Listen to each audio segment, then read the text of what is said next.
So this is going to be a mini book haul of books that I've been gifted, as well as books that I picked up at the local bookstore over the weekend. I am kind of on a book buying ban. However, this month is my birthday month, so this month is an exception for sure.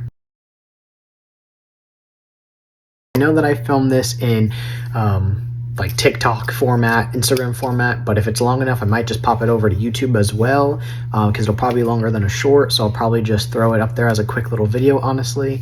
Also, just another moment for the glasses, because I'm loving it, and it's my first new pair since 2017, so I feel like they deserve a little moment. Okay, anyways. So the first book that I was gifted by my wife's grandparents, and specifically one of her grandmothers said that this is one of her favorite books, and she's reread it so many times. And we've already talked about this book a little bit, just a little bit more, mainly on her feelings, because I haven't read it yet, her feelings and thoughts on it, so I'm very excited to go into it. It's a super short read. It's like 120 something pages, so I'm probably going to try to read it either this weekend as a little like palate cleanser, or sometime next weekend. Just that way I'm giving it my full attention and I'm not rushing through it, because I do have other books that I'm working on currently. But her grandmother said that this is a book that you either really love or you really dislike. So I'm definitely interested to see which one I'm going to be. I'm hoping, obviously, that I'm going to really like it, or at least just enjoy it averagely, but I do have high hopes for it, and I do think that I am going to really enjoy it. So these next books were gifted to me off of Facebook, off of my wish list. So thank you again to those who gifted. The first one I got is Les Mis, and I actually just put this on my wish list a couple months ago. It's a huge book, and I didn't realize how big it was when I first put it on there. But nonetheless, I am still so excited to read this. I've heard so many good things about the book, so many good things about the adaptations to it. So I'm really, really excited. I am not going to start reading it until I'm at least done with the Count of Monte Cristo, for sure. I cannot handle two 1,200 page books at a time. I just really can't. But just like how I'm treating the Count of Monte Cristo, I am going to read books with this just to give myself a way to pace it and just to enjoy it a little bit longer term and just more intentional. But yeah, I've wanted to read this since I was a teenager. I don't know why it's taken me so long to get it, but I do like that somebody picked it out for me and got it for me off my wish list, because I hope that that means that they enjoyed it as well. So I am gonna definitely think about that while I read it. So thank you again. This next book that I got, I actually just put on my wish list, I want to say maybe literally a week ago, less than that. I was watching someone's book recap from, I believe, 2025, like the end of the year recap last week on YouTube, and she talked about this book, and she said it was really good. It was one of her favorites for the year, and just the way that she was talking about it and the way that she felt when she was reading it really just grabbed my attention and had me interested. And I looked it up. The blurb seemed really interesting, and a few of the like non-spoiler reviews that I checked out all seemed to be really, really good and really positive. So it seems like a pretty short read, so I'll probably read it hopefully this month, a little later towards maybe like the weekend of my birthday, because I don't really plan on doing much other than just reading and watching Mamma Mia, which I do every year on my birthday. So I think that this would be a nice, perfect pace, perfect size book to kind of, end a great month with. The last one that I got gifted was this one, and I've read this one before. I don't have my copy of it anymore, which is why I still had the first one on my wish list. I do plan on reading the second one, so I'm actually super happy that somebody gifted me this. She said that she loved it when she sent me a comment when she let me know that she did buy this. She said that she loved it, and I absolutely loved it as well. I'm pretty sure I gave it 5 stars.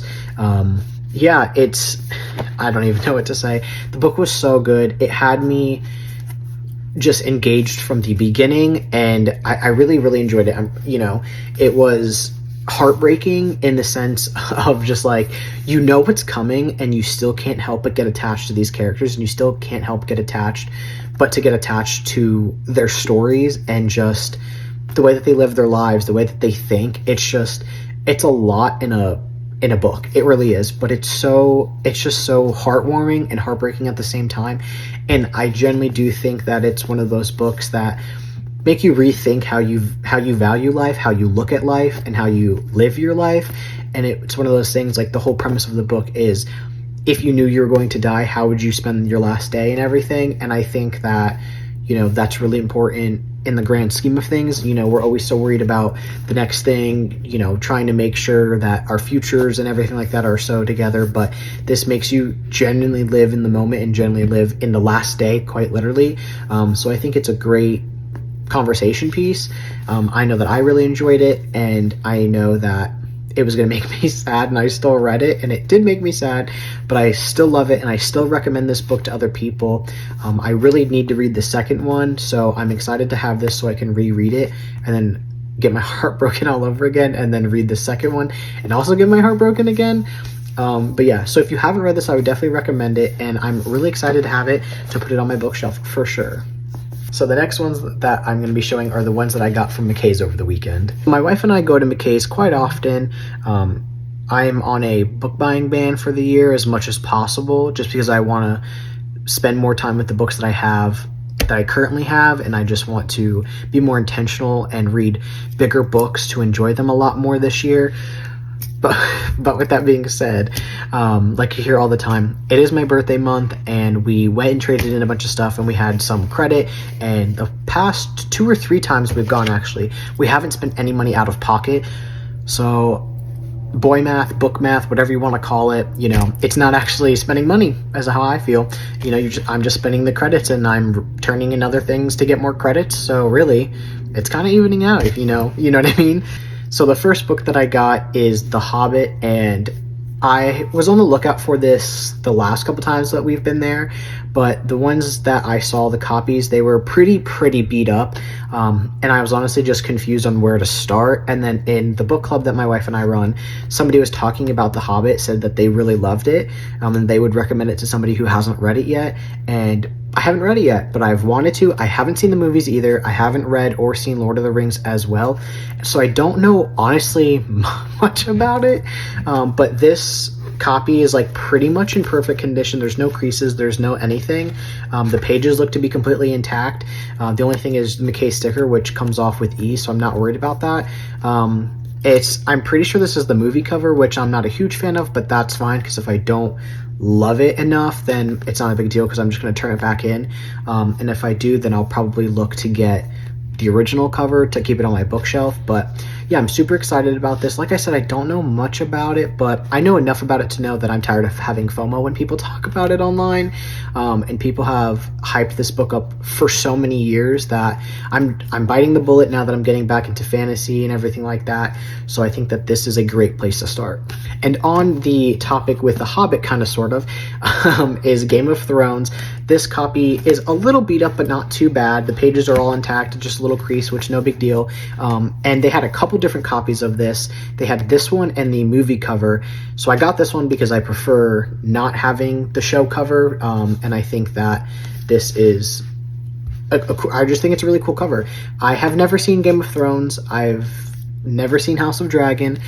Fun fact though, when I lived with my Nana in high school, she would have watch parties for Game of Thrones with some neighbors and some friends of hers and ours, and she would go all out, and she would set a fancy dinner. She would dress up the dining room. They would all dress up in Game of Thrones merch and everything. It was so fun to watch them. I just didn't really care for it, and also it was one of those things where it was my Nana and her friends and everything, so like while they went and watched it, the kids would come over into the office and we'd hang out and do our own thing, so I didn't want to be with them anyways back then. But they had so much fun, and my grandma has talked about this series for so many years now, and she still watches House of Dragon. I'm pretty sure if it's still running, or at least she was watching it when it was coming out. But either way, she said that it's really good, and I think also now that I'm older, I think I'll enjoy it more just because I know a little bit about it, and I do have a couple friends who have watched it, and based on what they've said, it just seems like as a teenager I might not have either enjoyed it to its full potential or really understood it as much, like the war and the politics of it all. But I think now that I am older, I might have a better chance of getting into it and staying into it, because I think it's like 8, 9 books, something like that. But yeah, so I only grabbed the first one on the off chance I don't like it, even though the books were pretty cheap. But yeah, I'm really excited to give it a try again. Just like with The Hobbit, I'm tired of having FOMO, and I think that this is a great year for me to branch out of romance and rom-coms and stuff. And since I'm in the fantasy and everything like that, I think that I have a good chance of just diving into it and sticking with it.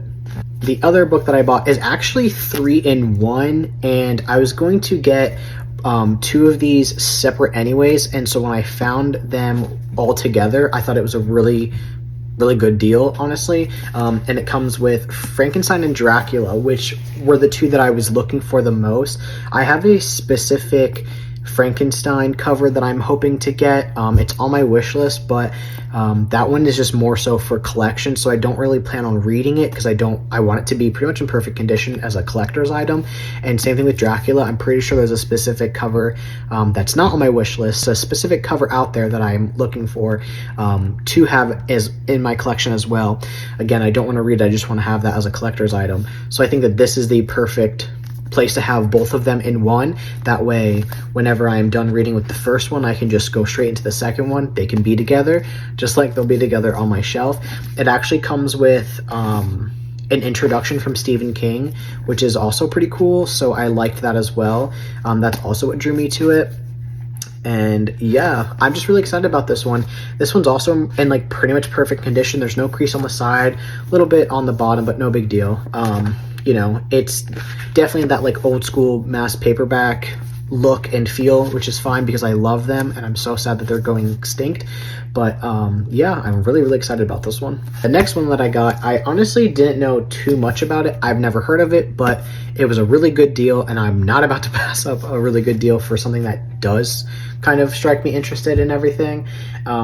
Based on the blurb though, it seemed really interesting, and it just seems like more of like a thought-provoking novel, and just more to the heart and more, you know, to the feels and things like that, rather than something else that, you know, that's fantasy or romance or anything like that. And I do think this is kind of technically religious or like spiritual fiction, something like that. Be a small connection with God in it, I'm pretty sure, based on the blurb.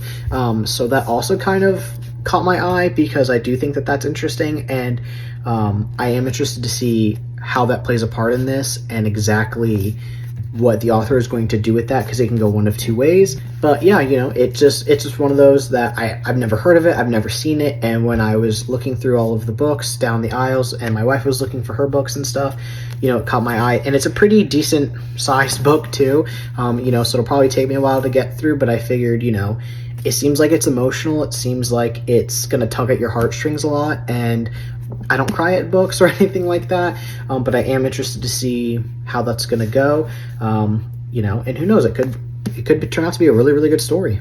The last one that I got from McKay's is a historical fiction. It's pretty beat up, which isn't too bad though. The pages are perfect on the inside though, so that's fine. It caught my eye because my wife and I watch Bridgerton and everything, and it seems to kind of take place in the same kind of like setting that Bridgerton is in, just with the time setting that it is, since it is historical fiction.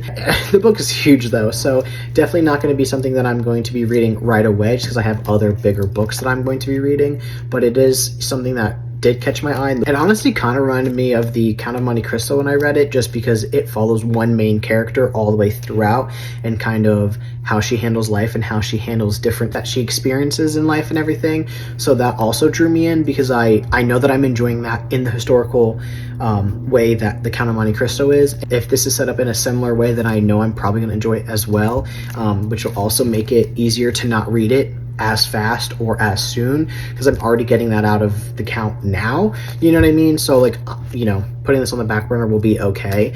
But yeah, I haven't heard about it, I haven't seen it before.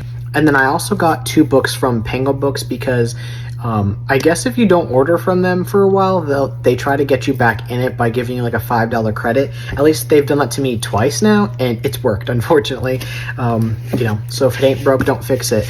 But I was already on the lookout for the men's book club pick of the month for Main and Mountain Bookstore over here in North Carolina, and they had a couple different options, and the one that I ended up picking had another book that I found interesting, shipping. So I grabbed both of them because it worked out with the credit, and as well as the credits that I had from selling books on there. It evened out to where I only paid like a couple bucks out of pocket for shipping, rather than if I just got the book club pick, I would have been paying completely for shipping, have enough for the credit to be applied.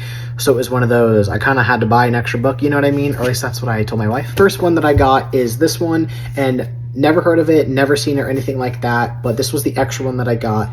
It was only a couple bucks. It's pretty much in perfect condition, no creases, no anything. The pages are completely fine. And it takes place back in the day, but I wouldn't necessarily consider it like a historical fiction book. I don't think it's that old to be considered one, but others might consider it. I still think it's just one of those, it's just a fiction book that just takes place in the past kind of thing, rather than a contemporary and rather than like current, you know what I mean? But out of the other books that the store had on their profile, this one definitely stuck out the most. It seemed the most interesting for sure. I read the blurb like I do with every book, and it seems like there's going to be a lot of point of views, including the main character that it's all about. So I'm very interested to see how that's going to set up, because it doesn't seem like that long of a book. So I'm interested to see how much I get out of each character and how much I learn from each character, whether that's about each other or about themselves. So I think this is going to be one of those more like unique storylines and unique setups with the characters. So I'm still am really excited about it though. And then this one was the men's book club pick for February. This one also is really good condition. No spine cracking or anything like that. It actually comes with pictures of the author himself, because this is a memoir. I can never pronounce that right, so I apologize. But yeah, this one is, I guess you can consider it historical because it's about history, it's about the war and everything. I would consider it nonfiction as well, because it's about the author and about a journey he actually made. So I'm not sure if it's told like in current setting as if it was happening right then and right now, or if it's going to be told like a story, just leading up and just explaining why he did what he did, when he did it, that kind of thing. And there's actually a movie for it, and Zac Efron plays the main character. So I'm super excited, because if I like the book enough, I'm definitely going to watch the movie, and we'll probably just count it towards my Read It, Watch It series. I don't know too much about it because I didn't want to spoil it, because I want to be able to enjoy it in its entirety, and definitely going to read it towards the end of the month. That way it's fresh on my mind when I go to men's book club. So I think it's a great pick. I've never heard of the author. I've never heard of it. Like I said before, I didn't even know there was a movie until the bookstore pointed it out. So thank you, shout out to y'all.